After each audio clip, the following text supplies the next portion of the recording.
Are there any videos showing how to replace the gas sensor on a Samsung Mi 18H704 SFS? Can you guesstimate how old your Samsung is? And just to clarify, what's the exact model? Age is unknown. Model is Mi 18H704 SFS.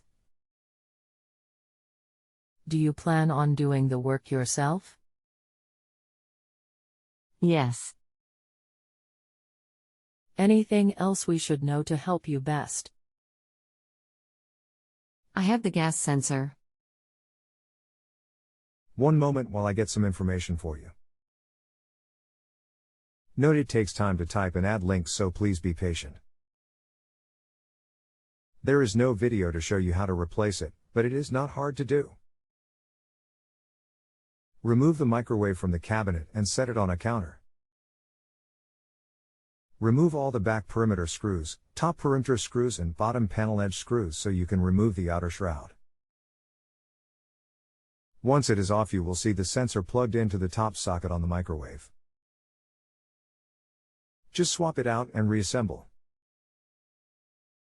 It is a simple fix once the cabinet shroud is off.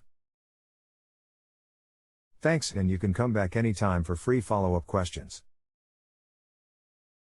If you have a home improvement or appliance question and want to chat with an expert now, visit justanswer.com/ythi.